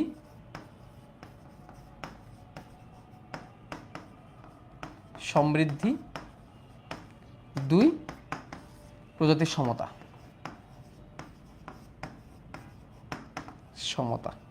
এই প্রজাতির সমৃদ্ধের প্রজাতির সমতা, এই ব্যাপারটাকে তোমাকে আমি ভালো করে বুঝাই। এখানে কি এই দুই ভাগে ভাগ করা যায় প্রজাতিগত বৈচিত্র্যকে। প্রজাতির সমৃদ্ধি কি? প্রজাতির সমৃদ্ধি মানে হচ্ছে একটা জায়গায় অনেক প্রজাতি থাকবে, সহজ কথায়। এই দিক থেকে গ্রীষ্মমণ্ডলীয় জায়গাগুলো বেশি ভালো, গরম জায়গা যেগুলা, এইসব জায়গায় প্রজাতি টিকে থাকতে পারে ভালো। অত্যাধিক শীতেও টিকে থাকতে পারে না, অত্যাধিক বর্ষার মধ্যে টিকে থাকতে পারে না। গ্রীষ্মমণ্ডলীয় অঞ্চল যেটা সবকিছু ব্যালেন্স, ওইসব জায়গায় প্রজাতি টিকে থাকতে পারে। ভাইয়া, আপেক্ষিক বন্টন কি? আপেক্ষিক বন্টন মানে হচ্ছে সব জায়গায় সব জিনিস সমানভাবে বন্টন হয় না, সব জায়গায় সব প্রাণী সমানভাবে থাকে না। আচ্ছা, এখানে এই যে একটু পরে আসতেছিলাম প্রজাতি সমতার মধ্যে আসি, একটু পরে তুমি আপেক্ষিক বন্টনের উত্তর পাবা। প্রজাতি সমৃদ্ধিতে আসি, যে গ্রীষ্মমণ্ডলীয় অঞ্চলে প্রজাতি বেশি, গ্রীষ্মমণ্ডলীয় অঞ্চল মানে গরম প্রধান অঞ্চল, এইসব জায়গায় প্রজাতির সমৃদ্ধি বেশি। এটা থাকাটা গুরুত্বপূর্ণ, এটা থাকলে প্রজাতি টিকে থাকতে পারবে। ঠিক আছে, মানে একটা জায়গায় অনেক প্রজাতি থাকতে হবে, অনেক রকমের প্রাণী, সহজ বাংলায়। প্রজাতির সমতা ব্যাপারটা কি এখন তোমাদেরকে বুঝাই। প্রজাতির সমতা এখানেই ওই যে আপেক্ষিক বন্টন শব্দটা চলে আসবে। প্রজাতির সমতা ব্যাপারটা কি, যে আপেক্ষিক প্রাচুর্যতা থাকতে হবে। আপেক্ষিক প্রাচুর্যতা, প্রজাতির সমতাকে বলা হয় আপেক্ষিক প্রাচুর্যতা। আপেক্ষিক প্রাচুর্যতা থাকতে হবে। হোয়াট ইজ আপেক্ষিক প্রাচুর্যতা? যেটা তুমি বলছিলে আপেক্ষিক বন্টন। দেখো, আমাদের ট্রপিক্যাল রিজিয়ন যেটা, বা নিরক্ষীয় অঞ্চল যেটা, বা আমরা যে জায়গায় বাস করি, বা সহজ ভাষায় বললে নর্মাল যে জায়গা, পৃথিবীর মাঝ বরাবর যে জায়গাটা, সেই জায়গায় যে পরিমাণ উদ্ভিদের প্রাণী আছে, এখন তুমি একটু ঘুরতে ঘুরতে একদম মেরু অঞ্চলে চলে যাও তো, মেরু মানে বরফ অঞ্চল, ওইখানে গেলে এত প্রাচুর্যতা পাবা? বলো, ওইখানে গেলে এত রকমের জীব পাবা? খুঁজলে পাবা না। এটাই হচ্ছে আপেক্ষিক প্রাচুর্যতা বা আপেক্ষিক বন্টন। সব জায়গায় সমানভাবে প্রাণীর বন্টন হয় নাই, কোনো জায়গায় বেশি, কোনো জায়গায় কম। এখানেও বাস্তুতন্ত্র দায়ী। তো প্রজাতির সমতা এটাকে ইন্ডিকেট করে যে বিভিন্ন ভৌগোলিক স্থানে প্রজাতির সংখ্যা বিভিন্ন রকম হয়ে থাকে, এইটার কারণেও বিভিন্নতা হয়। তুমি যত মেরুর দিকে যেতে থাকবে প্রজাতির সংখ্যা কমতে থাকবে, প্রজাতির সমৃদ্ধিও কমতে থাকবে, প্রজাতির সমতাও কমতে থাকবে। অসম অবস্থায় চলে যাবে। যত নিরক্ষীয় অঞ্চলে আসতে থাকবা, যত তুমি ক্রান্তীয় অঞ্চল যেগুলো ট্রপিক্যাল রিজনে যত আসতে থাকবা, বন জঙ্গল বা এইসব জায়গায় তুমি যত আসতে থাকবা, তত প্রজাতি বেশি সমতায় আসবে, বেশি পরিমাণ ব্যালেন্সে আসবে। ব্যালেন্স, সহজ করে ব্যালেন্স থাকা, কোনো কিছু খুব বেশি না, কোনো কিছু খুব কম না। মেরু অঞ্চল কেমন, বরফের অঞ্চল কেমন, যেটা আছে ওরা আছে, যেটা নাই একদমই নাই, এরকম হওয়া উচিত না। মরুভূমিকেও তুমি দায়ী করতে পারো। মরুভূমি এমন একটা জায়গা যে ওখানে উট টাইপের প্রাণীই বেশি, বাকিরা জায়গাই পায় না। তো এগুলো এক্সট্রিম লেভেলের, ওইসব জায়গায় প্রজাতির সমতা ঠিক মতো নাই। এখন তুমি বলো, এটাকে কি তুমি খারাপভাবে দেখো না ভালোভাবে দেখো বলো? এই যে মেরু অঞ্চলে সব ধরনের প্রাণী নাই, মরু অঞ্চলে সব ধরনের প্রাণী নাই, সব খালি ট্রপিক্যাল অঞ্চলে আছে, ক্রান্তীয় অঞ্চল আছে, এটাকে তুমি ভালোভাবে দেখো না খারাপভাবে দেখো? শোনো, একটা কথা মাথায় রাখবা, প্রকৃতি যা করে সব কিছুকে ভালোভাবে দেখতে হবে, কোনো কিছুকে প্রশ্ন করা যাবে না। কারণ প্রকৃতি আল্লাহর কথায় চলে, আল্লাহ জানেন কোনটা ভালো, আমরা এখানে উল্টাপাল্টা করি। যা হইতেছে যেভাবে হইতেছে ওটা ভালো। মরুভূমি আছে বইলেই, মরুভূমি আইসে বইলেই অ্যামাজন জঙ্গল টিকে আছে। মরুভূমি কোনো কারণে যদি সবুজ হয়ে যায়, মরুভূমিতে বৃষ্টিপাত বাড়বে, অ্যামাজনে বৃষ্টিপাত কমে যাবে, অ্যামাজন জঙ্গল তার পৃথিবীর বনভূমির 20% যে সেটা 5%-এ নেমে আসবে, পৃথিবীর বিভিন্ন জায়গায় খরা হয়ে যাবে, যেটা কিনা এখন হইতেছে সৌদি আরবিয়াতে। সৌদি আরবের মরুভূমি কিন্তু এখন সবুজ হয়ে যাচ্ছে, শুনছো তো? টিভিতে নিউজ শুনছো না, যে সৌদি আরবিয়া যে সবুজ হয়ে যাচ্ছে, বৃষ্টিপাত হচ্ছে, ভালো হচ্ছে না খারাপ হচ্ছে? খারাপ হচ্ছে। এটার এফেক্ট অন্যান্য দেশে পড়বে, অন্যান্য পরিবেশে পড়বে, অন্যান্য প্রাণীদের উপরে পড়বে। তাহলে এই যে অসম বন্টন, সব জায়গাতে সমানভাবে বন্টন হয় নাই, এটা খারাপ না ভালো বলো? যেখানে যেরকম হওয়া উচিত সেখানে সেরকমই ঠিক আছে, এবং এটাই রাইট। এর কারণে যেখানে যে পানি থাকা উচিত সেখানে সে পানি আছে। এক জায়গার পানি আরেক জায়গায় চলে গেলে বিপদ হবে, ক্ষতি হবে, যেটা আমরা মানুষ দায়ী, আমরা এই ক্ষতিগুলো করার জন্য দায়ী। তো যেখানে যেটা আছে সেখানে সেটা ভালো। তো এই দুটা কারণ, একটা হচ্ছে প্রজাতির সমৃদ্ধি এবং প্রজাতির সমতা। কিছু কিছু জায়গায় প্রজাতির সমৃদ্ধি নাই, সেটা ওই জায়গার জন্য মঙ্গল। কিছু কিছু জায়গায় প্রজাতির সমতা নাই, সেটা ওই জায়গার জন্য মঙ্গল, এবং আমাদের ওইভাবেই রাখা উচিত। এবং একটা কথা মনে রাখবা, পৃথিবীর যেই প্রান্তে মানুষের পাড়া পড়ছে সেই প্রান্তটাই নষ্ট হয়ে গেছে। মানুষের পদচিহ্ন পৃথিবীর যেইখানে পড়ছে, প্রকৃতির যেখানে পড়ছে, প্রকৃতি সেইখানে মারা খাইছে। কথা বিশ্বাস করো, সত্য কথা। মানুষের পাড়া পৃথিবীর যেখানে পড়ছে ওইখানে প্রকৃতি মারা খাইছে, মানুষের পাড়া দিছে প্রকৃতিরে মারা, এটা একটা চরম সত্য কথা। যেমন আমি লাস্ট ডিসেম্বরে যখন কক্সবাজার গেলাম, কক্সবাজারের একদম দূর প্রান্তে একটা হোটেল আছে, খুবই নাম করা hotel, Hotel Royal Tulip, Sea Pearl নামে পরিচিত। তো রয়্যাল টিউলিপে ছিলাম 3 দিন। তো এই তো গত বছর এই সময় ডিসেম্বর মাসের দিকে, ওইখানে একটা লাল কাঁকড়ার বিচ আছে, একটা লাল কাঁকড়ার বিচ। তো লাল কাঁকড়ার বিচে গেলাম, যে খেয়াল করলাম ওইখানে ওই যে মোটরসাইকেল, ওই যে টাইপের মোটরসাইকেলগুলো দিয়ে গেলাম। তো খেয়াল করলাম লাল কাঁকড়া দূরে লাল দেখা যাচ্ছে, অনেক কাঁকড়া। যেই মোটরসাইকেল কাছাকাছি যায় সব টুপুস করে মাটিতে ঢুকে পড়ে, সব টুপুস করে মাটিতে ঢুকে পড়ে। তো আমার কাছে একটা বিশাল বড় লেন্স ছিল, অনেক বড় লেন্স, হ্যাঁ, ওই লেন্সে অনেক দূর থেকে জুম করা যায়, 200-600 লেন্স, অনেক দূর থেকে জুম করা যায়। ওই লেন্স আমি লাগাই একটু দেখলাম কাঁকড়া কি করে। তো খেয়াল করে দেখলাম কাঁকড়া এমনি খুব সুন্দর করে বিচরণ করতেছে, যাইতেছে, দৌড়াইতেছে, পানিতে যাইতেছে, আবার আসতেছে, বালুর মধ্যে ঢুকে যাচ্ছে। যেই কোনোটা মোটরসাইকেল যায় বা মানুষ যায় সে লুকায় যায়, তবে সে মানুষকে ভয় পায়, সে মানুষকে ভয় পায়, এই জন্য সে লুকায় যায়। তখন আমার মনে পড়লো আজ থেকে 10 বছর আগে যখন আমি ক্লাস 5-6-এ পড়তাম, তখন যখন আব্বু আম্মুর সাথে আসতাম, তখন কলাতলি যে বিচটা আছে, কলাতলি বিচ, যেখানে নর্মালি মেইন শহর এখন কক্সবাজারের, সেই কলাতলি বিচে গেলে ওই সময় আমি ঝিনুক কুড়ায় পাইতাম, পানির ঢেউর সাথে সাথে ঝিনুক, মরা ঝিনুকগুলো ভেসে আসতো, ঠিক আছে, ঝিনুক পাইতাম, শামুক পাইতাম। এখন কলাতলি বিচে গেলে কি পাওয়া যায় জানো? কলাতলি বিচ তখন মৃত।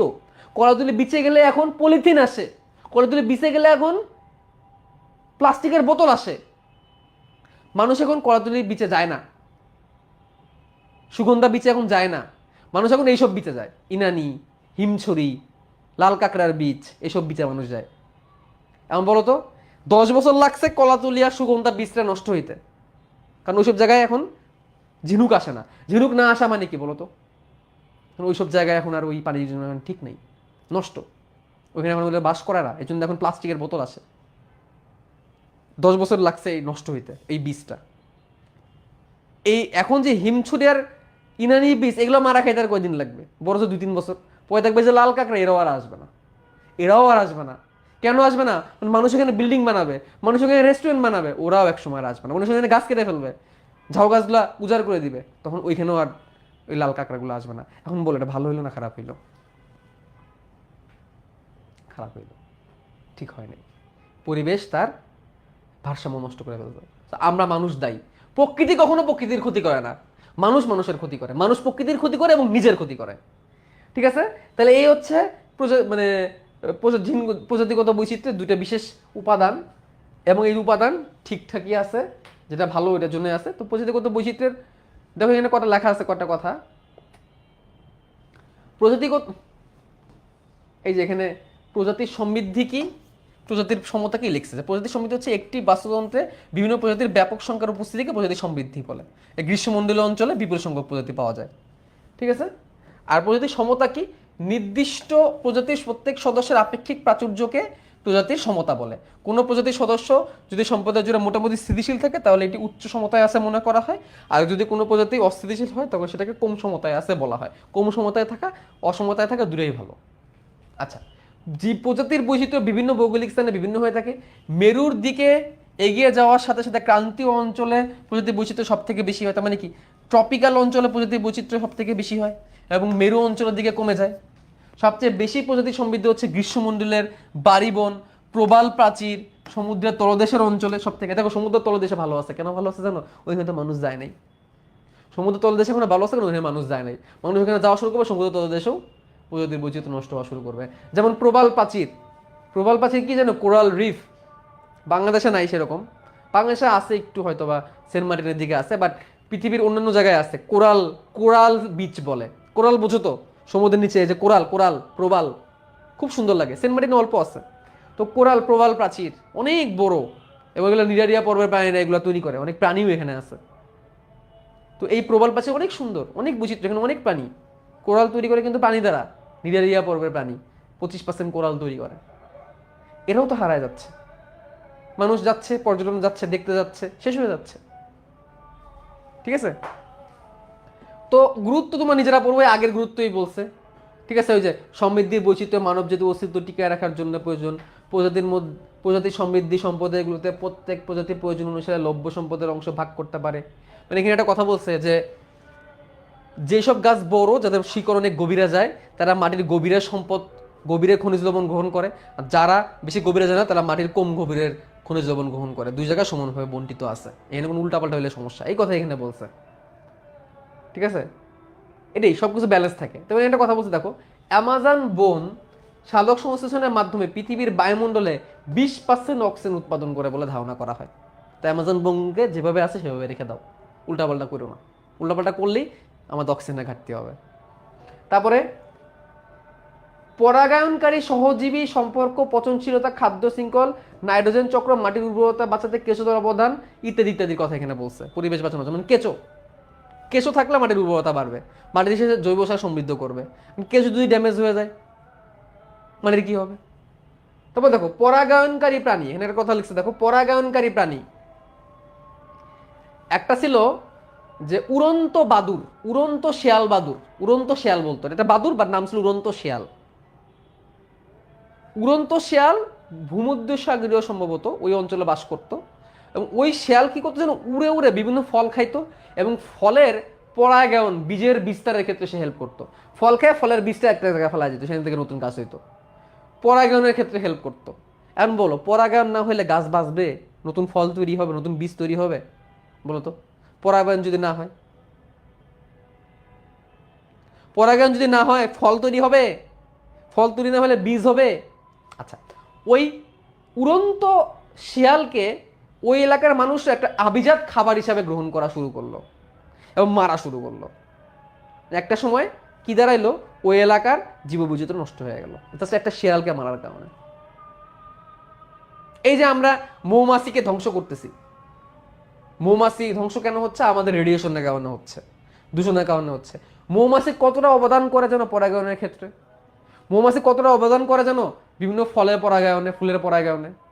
মৌমাছি হারাই গেলে, প্রজাতি হারাই গেলে পরাগায়ন বন্ধ হয়ে যাবে, খাবারের শস্য পাবা না, খাবার পাবা না, আম পাবা না, জাম পাবা না, কাঁঠাল লিচু পাবা না পরাগায়ন না হলে, যেগুলো পানি পরাগী।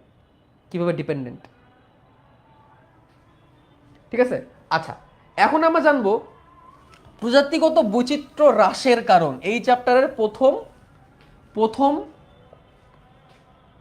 নলেজ, প্রজাতিগত বৈচিত্র্য কমার কারণ।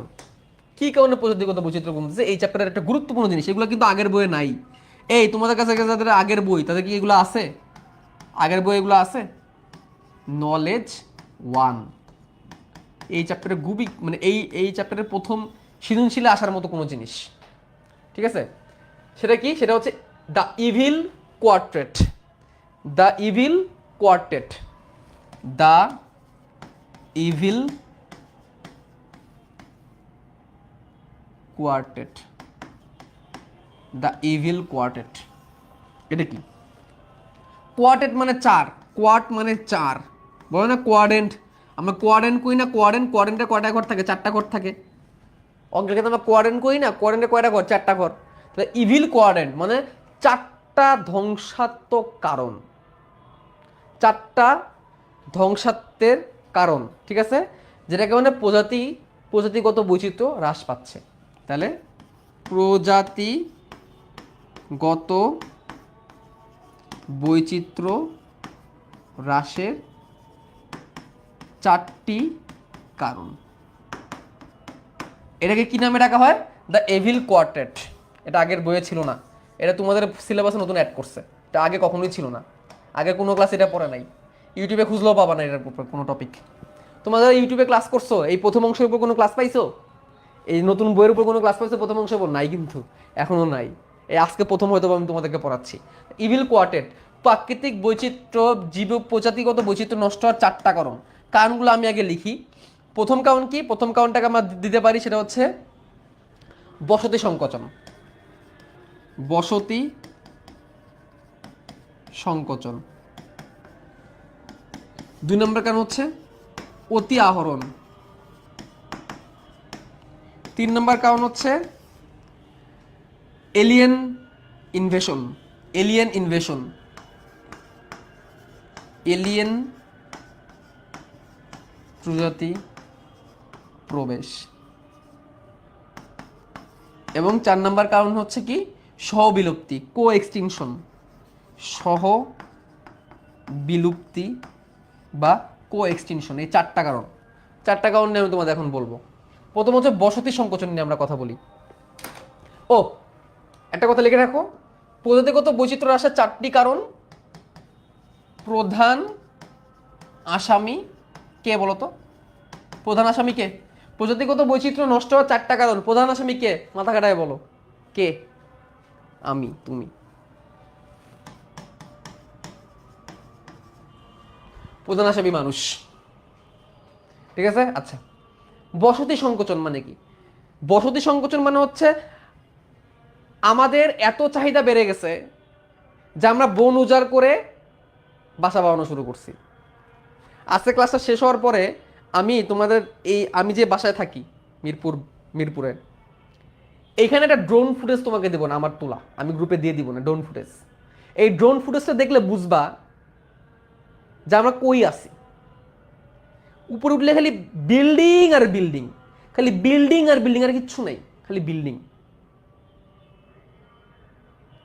দেখে মাঝে মাঝে কান্না পাবে, এত খারাপ অবস্থা। আমার বাসাটা 12তলায়, 13তলায়। এবং আমার বাসার একটা রুম আছে, এই রুমটা বেলকনির আগে একটা রুম। ওই রুমটা থাই গ্লাস দিয়ে করা, ধরো এতটুকু জায়গায় পুরোপুরি থাই গ্লাস দেওয়া, আর তার সামনে পুরোটা ওপেন, পুরো শহর দেখা যায়, মানে একটা শহর দেখা যায় পুরো বাসা থেকে। আবার তো এখানে বসার ব্যবস্থা আছে, চা খাওয়ার জন্য বানাইছিলাম। তো আমার ওয়াইফ, তোমাদের ভাবি, ওই রুমে যায় না, ওইখানে বসে না। কেন বসে না জানো? সে আবার একটু প্রাকৃতিক মাইন্ডেড মানুষ, তার আবার একটু প্রকৃতির নেচার খুব ভালো লাগে, সে ওই রুমটায় বসে না। ওইখানে বসলে শুই শুই করে কখনো পুরো প্লেন উড়া দেখা যায়, কারণ এয়ারপোর্ট থেকে কাছে। বসে নাই কেন বলে, আমি যখনই বসে এই রুমে আমার মন খারাপ হয়ে যায়, আমার মনটা ভার হয়ে যায়, কোনো সবুজ নাই, খালি বিল্ডিং। এই জায়গাটাও তো একটা সময় সবুজ ছিল, গাছপালা ছিল। আরো আশ্চর্যের বিষয় হচ্ছে আমি যখন ঢাকা আসছি 2016 কি 17 সালের কথা, ঢাকা যখন পার্মানেন্ট হয়েছে, আগে তো ঢাকা ছিলাম 2014-15 থেকে, বাট পার্মানেন্ট 2016 থেকে। তখন এই আমি যে এলাকায় থাকি এই এলাকায় দিয়েও মাঝে মাঝে আমি আগে যাইতাম উত্তরা যাওয়ার জন্য। আগে আমি গাবতলী থাকতাম, গাবতলী থেকে উত্তরা যাওয়ার জন্য এই জায়গায় দিয়ে আমি যাইতাম। তো তখন আমি খেয়াল করতাম এই জায়গায় অনেক গাছপালা ছিল, এখন নাই। তো এই জিনিসটা তো অ্যামাজন জঙ্গলের ক্ষেত্রে হয়েছে। অ্যামাজন জঙ্গল তার যে এফিসিয়েন্সি, যেখানে কিনা আগে অ্যামাজন জঙ্গলের প্রাকৃতিক পরিবেশ ছিল 25%, এখন ধারণা করা হচ্ছে সেটা এখন 14% নেমে আসছে। কেন নেমে আসছে জানো? 14%। আচ্ছা, অনেকে বলতে পারো ভাই আজকে খালি গল্পই করতেছে। গল্প করতেছি কোন, আজকে পড়াটাই গল্পের। দেখছো, গল্পেরই পড়া, এই জন্য আজকে গল্প করতেছি। ঠিক আছে, তো দেখো বসতি সংকোচন একটা পারফেক্ট এক্সাম্পল দিতে পারি অ্যামাজন জঙ্গল। অ্যামাজন জঙ্গল পারফেক্ট এক্সাম্পল। যে অ্যামাজন জঙ্গলের মধ্যে যে অ্যামাজন জঙ্গলে অত্যাধিক মাত্রার সয়াবিন প্রস্তুত করা হচ্ছে, সয়াবিন উৎপাদন হচ্ছে। এবং এই সয়াবিন উৎপাদন করার জন্য কয়েকশো হেক্টর জমি তসস করে দেওয়া হয়েছে। এবং মাংস উৎপাদন খামার এই খামার তৈরি করার জন্য কয়েকশো হেক্টর জমি শেষ করে দেওয়া হয়েছে। কে খাবে এগুলা? মানুষ। কি করলো তাইলে? বসতি সংকোচনের ফলে সমস্যাটা কোন জায়গায়? বাঘ সিংহের মতো প্রাণী যারা, তোমার কি মনে হয় বাঘ সিংহ অল্প একটু জায়গা হলে তাদের চলে? বাঘ সিংহ তারা চলাচল করে, তারা শিকার করে, তারা দৌড়ায় থাকে। চিড়িয়াখানার বাঘ সিংহ দেখছো? পড়ে থাকে, বসে বসে পড়ে থাকে, দেখে মায়া লাগে। তারা তো আসলে এরকম জীবন চায় না। বাঘ সিংহ তারা পেডেস্ট্রিয়ান, তারা শিকার করে, তারা দৌড়ঝাঁপ করে, তাদের চলাচলের জন্য একবার হাঁটা চলা শুরু করতে 4-5 কিলোমিটার পার করে ফেলে। একবার হাঁটা শুরু করলে 4-5 কিলোমিটার তারা হেঁটে ফেলে।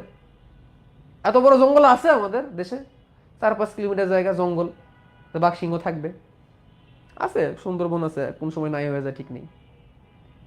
তাহলে এই যে কাজটা করলো অ্যামাজন জঙ্গলে, যে এই যে এইভাবে করে যে তছনছ করলো, তাহলে যেই সকল জীবের অনেক বেশি জায়গা প্রয়োজন তারা কি বাসস্থান পাচ্ছে? বাসস্থানের অভাবে এক সময় তারা মারা যাবে, একটা সময় তারা টিকে থাকতে পারবে না, খাইতে পারবে না, মারা যাবে এবং প্রজাতি হারায় যাবে। আর ওটা কষ্টের জিনিস বলি, গত 500 বছরে প্রায় 470 রকমের প্রজাতি বিলুপ্ত হয়ে গেছে প্রাণীর আমাদের কারণে।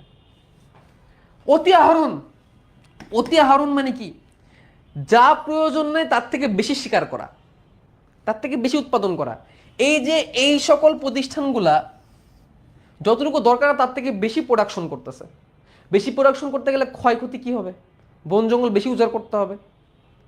তোমার কি মনে হয় সমুদ্র থেকে সঠিক হারে মাছ চাষ করা হয়, মাছ উৎপাদন করা হয়, নাকি বেশি করা হয়? বেশি করা হয়। হালদা নদীতে শেষমেশ অভয় আশ্রম করে দেওয়া হইলো, মাছ ধরা যাবে না। আজকে ইলিশ পাওয়া যায় বাংলাদেশে? যায়, 3,500 টাকা কেজি। আজ থেকে 15 বছর আগে যেভাবে ইলিশ মাছ পাওয়া যায় এখন কি সেভাবে ইলিশ মাছ পাওয়া যায়? এখন কি নদীতে সেভাবে করে মাছ পাওয়া যায়? কেন পাওয়া যায় না? অত্যাধিক আহরণ এবং বসতির ক্ষতি। আমাদের যতটুকু দরকার তার থেকে বেশি আমরা শিকার করি, তার থেকে বেশি আমরা উৎপাদন করি। উৎপাদনে পরিবেশের ক্ষতি হয়, শিকারের কারণে জীব হারায় যায়, একটা সময় হারায় যাবে। দ্যাট ইজ অতি আহরণ। এলিয়েন প্রজাতির প্রবেশ। এখন তোমরা এটা বইয়ের মধ্যে লাইনটা লেখা, অনেকেই বোঝো না এটা কি লেখছে। এলিয়েন প্রজাতির প্রবেশের মানে কি? আবার বহি প্রজাতির প্রবেশ, এর মানে স্পেসশিপ দিয়ে কোনো এলিয়েন আসবে এরকম কিছু বোঝায় নাই। এলিয়েন প্রজাতির প্রবেশ আমি একটু বাংলাদেশ দিয়ে বা ইন্ডিয়ান সাবকন্টিনেন্ট দিয়ে একটা উদাহরণ দিই। একটা গাছ আছে যে গাছটার নাম হচ্ছে টেরর অফ বেঙ্গল। গাছটার নাম হচ্ছে terror of Bengal. Terror of Bengal মানে কি? বাংলার সন্ত্রাস। গাছের নাম টেরর অফ বেঙ্গল। এই টেরর অফ বেঙ্গল গাছটার নাম কি জানো? তোমরা চিনবা, নাম শুনে তোমরা হাসবা। ইংলিশ নাম হচ্ছে ওয়াটার হায়াসিন্থ, আর বাংলা নাম হচ্ছে কচুরিপানা। বাংলা নাম হচ্ছে কি? কচুরিপানা। ইংলিশ নাম হচ্ছে water hyacinth, terror of Bengal. Terror of Bengal কেন বলে? কয়েকশো বছর আগে বেশি দিন না, খুব বেশি দিন না, ইন্ডিয়ার কয়েকটা জায়গায় এইরকম কচুরিপানা পাওয়া গেছে। তো দেখতে সুন্দর, মানুষ কচুরিপানা কি করছে, পুকুরের মধ্যে এনে লাগাইছে। এরা এত খারাপ প্রকৃতির উদ্ভিদ ভাই, একটা পুকুরে যদি, একটা জলাশয়ে যদি এক পিস হইতে পারে না, জাস্ট 2 মাস লাগবে পুরা জলাশয় একদম করে দিবে। আমার ইউটিউবে একটা ভিডিও আছে যে কচুরিপানা কেমনে ইনভেশন করে, কেমনে ছড়ায় যায়, পুরা জলাশয় ঢেকে ফেলে কি দিয়া,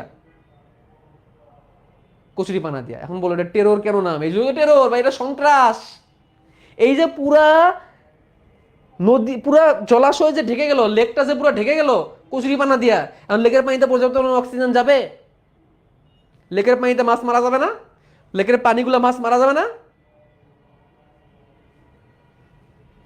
হইল ক্ষতি। এই জিনিসটা ইন্ডিয়া আরেকটা ফেস করছিল। ইন্ডিয়াতে একবার খুব দুর্ভিক্ষ হয়েছিল 1950 বা সামথিং এরকম টাইপের। ও তখন তারা কংগ্রেস লিফ নামের একটা প্রজাতির গাছ চাষের জন্য বিদেশ থেকে নিয়ে আসছিল, এনে চাষ করা শুরু করলো শস্য হিসাবে। তখন তারা বোঝে নাই যে এত খারাপ হবে।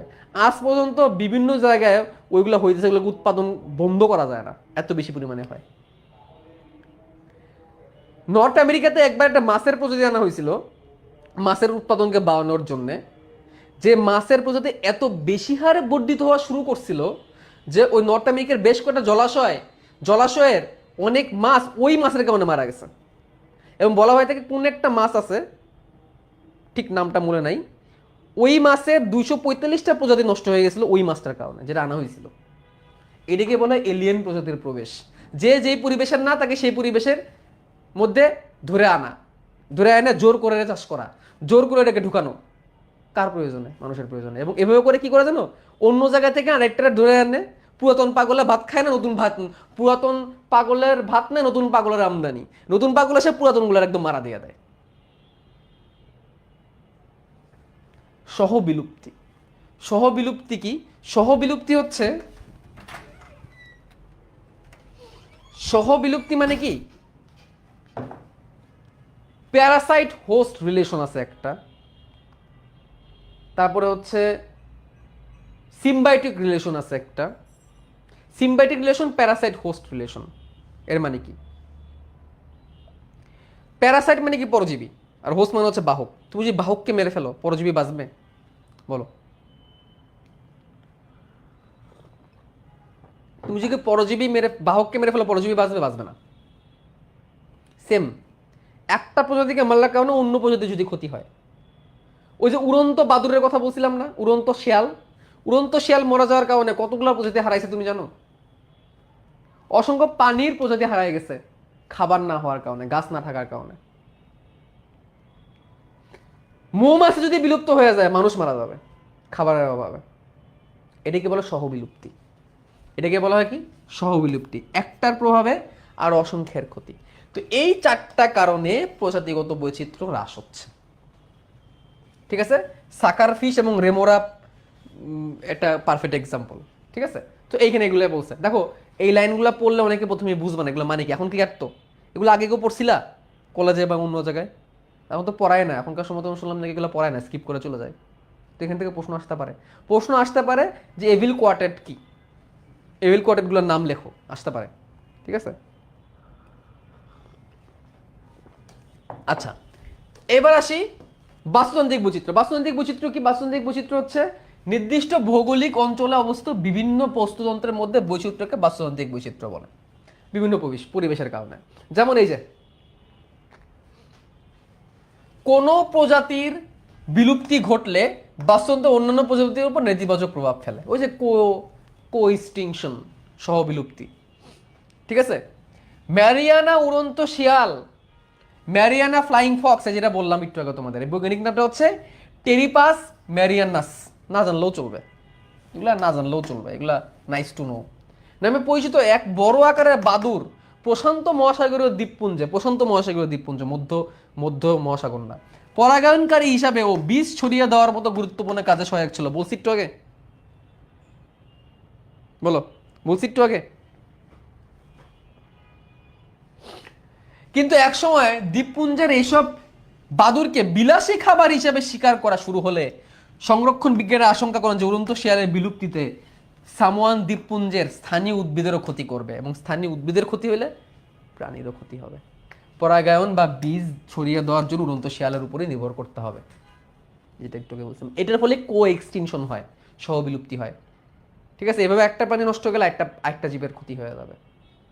ঠিক আছে, এইভাবে বাস্তুতান্ত্রিক গুরুত্ব অনেক বেশি, বাস্তুতান্ত্রিক বৈচিত্র্যের গুরুত্ব বেশি। বাস্তুতান্ত্রিক বৈচিত্র্য, প্রজাতিগত জিনগত বৈচিত্র্য উভয়ই গুরুত্বপূর্ণ। তুন্দ্রা যে কিনা বরফে ঢাকা, তৃণভূমি যেখানে গ্রাসল্যান্ড, মরুভূমি বনভূমি মানে জঙ্গল, সামুদ্রিক বাস্তুতন্ত্র মেরিন ইকোসিস্টেম, পৃথক ভৌগোলিক অবস্থানের কারণে বৈচিত্র্যময় পৃথিবী। বেশি বৈচিত্র্যময় বাস্তুতন্ত্রের জীবের মধ্যে আরও বেশি খাদ্য শৃঙ্খল গড়ে উঠবে। অনেক জীবের মধ্যে রয়েছে শক্তি যা অন্য প্রজাতিতে চলে যাবে। যে বাস্তুতন্ত্র আমরা পড়ছি না, শক্তি প্রবাহ, পুষ্টি প্রবাহ, যত বেশি বাস্তুতন্ত্র তৈরি হবে তত ভালো, রাইট? বাস্তুতন্ত্রের গুরুত্ব, বাস্তুতান্ত্রিক ভারসাম্য বজায় রাখা ও প্রাকৃতিক পদ্ধতির স্থিতিশীলতা নিশ্চিত করার জন্য বাস্তুতান্ত্রিক গুরুত্ব অত্যন্ত গুরুত্বপূর্ণ। এর ফলে প্রকৃতি ও মানব সমাজ উভয়ই উপকৃত হয়। গুরুত্বগুলো হচ্ছে বিভিন্ন বাস্তুতন্ত্র পুষ্টিচক্র ও প্রয়োজনীয় পরিবেশগত প্রক্রিয়াগুলো বজায় রাখতে গুরুত্বপূর্ণ ভূমিকা পালন করে। ওই যে পুষ্টিচক্র, এক একটা বাস্তুতন্ত্রে এক এক রকমের খাবার, এক এক রকমের খাবার থেকে এক এক রকমের খাদ্য শৃঙ্খল তৈরি হয়, যেটা জীবের বেঁচে থাকার জন্য দরকার। বিভিন্ন প্রজাতির মধ্যে পারস্পরিক নির্ভরশীলতা বাড়ায়, জটিল খাদ্য শিকল এবং সহজীবী সম্পর্ক তৈরি করে। যত বেশি খাদ্য শিকল তত তার টিকে থাকার ক্ষমতা বাড়বে, একজন একজনকে মেরে মেরে খাবে, এটাই তো নিয়ম, এটাকে মধ্যে পৃথিবী টিকে আছে। প্রজাতির মধ্যে জিনগত বৈচিত্র্যকে সমর্থন করে, যা অভিযোজন ও বিবর্তনিক প্রক্রিয়ার জন্য উপকারী। মানে জিনগত বৈচিত্র্য হয়, জিনগত বৈচিত্র্যের মধ্যে নতুন নতুন জীব তৈরি হয়, নতুন নতুন জীব নতুন নতুন পরিবেশে টিকে থাকার ক্ষমতা লাভ করে।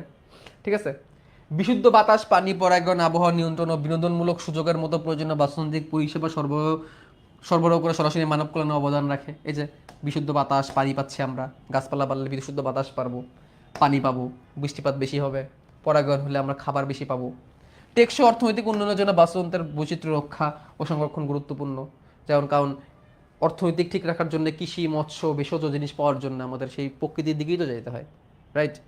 তুমি খাদ্যশস্যের জন্য প্রকৃতিতে যেতে হবে, তোমার বিল্ডিং বানানোর জন্য কাঠের জন্য তোমার প্রকৃতির কাছে যাইতে হবে, ইট বালু সিমেন্ট এর কাজ করতে গেলেও সামহাও তোমার প্রকৃতির কাছে যাইতে হবে, ওষুধ বানাইতে গেলেও তোমাকে প্রকৃতির কাছে যাইতে হবে, সেই প্রকৃতিকে বাঁচায় রাখো।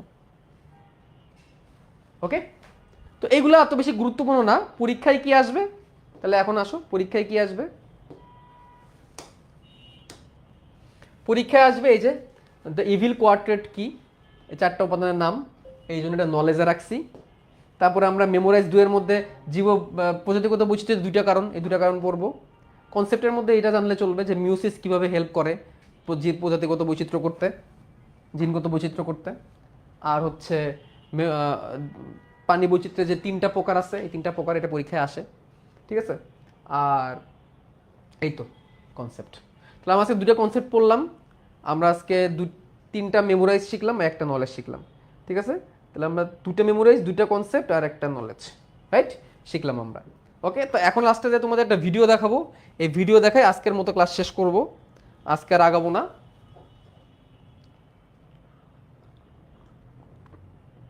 গুরুত্বটা কি নলেজ, কিসের গুরুত্ব? না না, সব গুরুত্ব পরীক্ষা আসে না, যেগুলো আসবে এগুলো আমি তোমাদের বলেই দিছি। ভিডিওটা বড়, আমি তোমাদের ছোট্ট করে ট্রান্সলেট করে দিব না ভিডিওতে কি বলছে, একটু দেখলে বুঝতে পারবা, আর যা চলে যাওয়ার ইচ্ছা সে চলে যেতে পারো। গ্রেটেস্ট এক্সটিংশন, তোমাদেরকে পৃথিবীতে কি কি এক্সটিংশন হয়েছে এটা তোমাদের দেখাবো, পৃথিবীতে কিভাবে জীবগুলো হারাই গেছে। এই পর্যন্ত 5 বার পৃথিবীতে জীব হারাইছে, 5 বার এক্সটিংশন হয়েছে। প্রথম এক্সটিংশন হয়েছে 440 মিলিয়ন বছর আগে, পানিতে এই টাইপের জীব বাস করতো। এই যে দেখো, এই যে এই টাইপের কিছু পানি জলজ পরিবেশে বাস করতো, তো ওদেরকে এখন ফসিল হিসাবে পাওয়া যায়।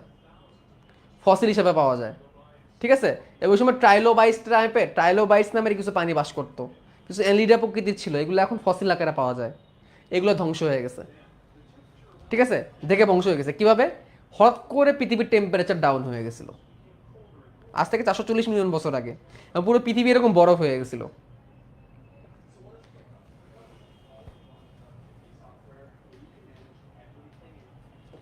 পুরো পৃথিবী এরকম বরফ হয়ে গেছিল, এবং বরফের সাথে এই প্রজাতিগুলো টিকে থাকতে পারে নাই, এই ট্রাইলোবাইটসগুলো টিকে থাকতে পারে নাই, এবং তারাও ফ্রিজ হয়ে মারা গেছিল। এখন প্রশ্ন, ট্রাইলোবাইটস এই যে প্রাণীগুলা, এই যে এখানে যে প্রাণীগুলো আছে, এই প্রাণীগুলা যদি টিকে থাকতো, এই প্রাণীতে যদি অন্য প্রজাতি থাকতো, তাহলে এরা কি এরকম ভেনিশ হয়ে যেত? এই ট্রাইলোবাইটস এটা একদম এক্সটিন্ট হয়ে গেছে। কেন এক্সটিন্ট হয়ে গেছে? কারণ তার মতো অন্য কোনো প্রজাতি এখানে ছিল না টিকে থাকার মতো। সে যদি টিকে থাকতে পারতো বরফে, তো ও টিকে থাকতে পারলো না, খুব কঠিন হয়ে গেল বরফের মধ্যে টিকে থাকা। গেল, বরফ আরো বাড়া শুরু করলো, এবং শেষমেশ আমরা এই জায়গায় ফসিলে পাইলাম, তাও আবার কত শত বছর পরে। তো পৃথিবীর অ্যাটমসফিয়ার এরকম বরফ হয়ে গেল, বরফ থেকে পুরোপুরি নর্মাল হইতে অনেক সময় লাগছে। এখন সায়েন্টিস্টরা এখনো গবেষণা করে পায় না কেন বরফ হইলো।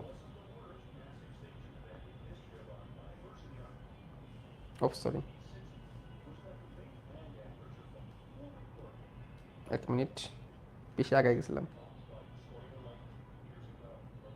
আচ্ছা, তারপরে এটার পরে কি হইলো, তার 20 মিলিয়ন বছর পরে, মানে প্রথমটা হওয়ার 20 মিলিয়ন বছর পূর্বে, মানে আজ থেকে 350 মিলিয়ন বছর আগে আরেকটা গ্রেটেস্ট এক্সটিনশন হইলো।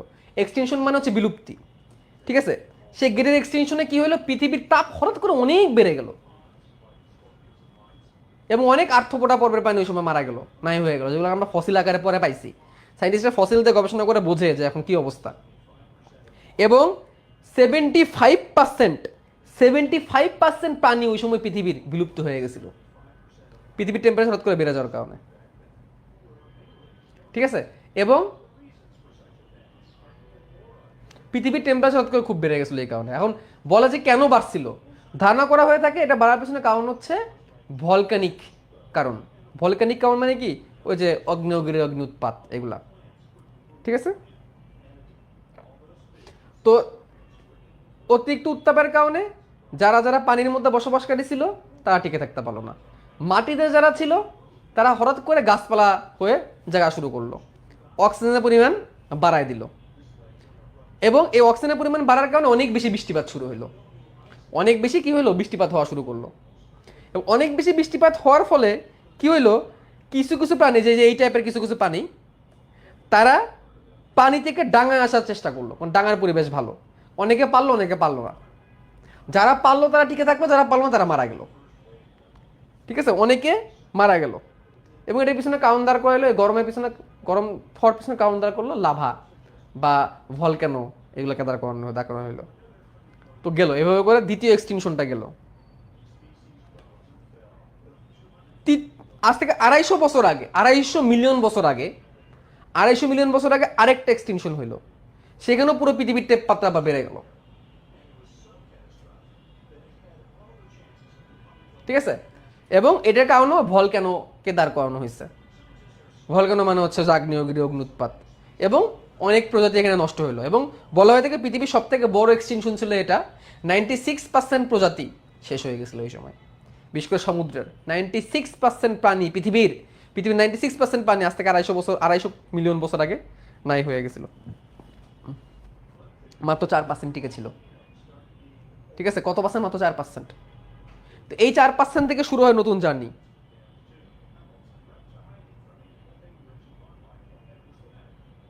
এই যে 4% টিকে ছিল, সেই 4% আবার বাঁচা শুরু করলো, মাত্র 4%। দেখো এখানে একটা কথা আমাদের শেখা উচিত, প্রকৃতি নিজেকে নিজে রিপেয়ার করে, প্রকৃতি যথেষ্ট প্রকৃতিকে ঠিক করার জন্য। 4% দিয়ে সে আবার বাঁচা শুরু করলো, 4% প্রাণী প্রজাতি নিয়ে, এবং এরা 50 মিলিয়ন বছর পর্যন্ত টিকে ছিল। এরপরে কি হইল, 50 মিলিয়ন বছর পরে আবার হঠাৎ করে একটা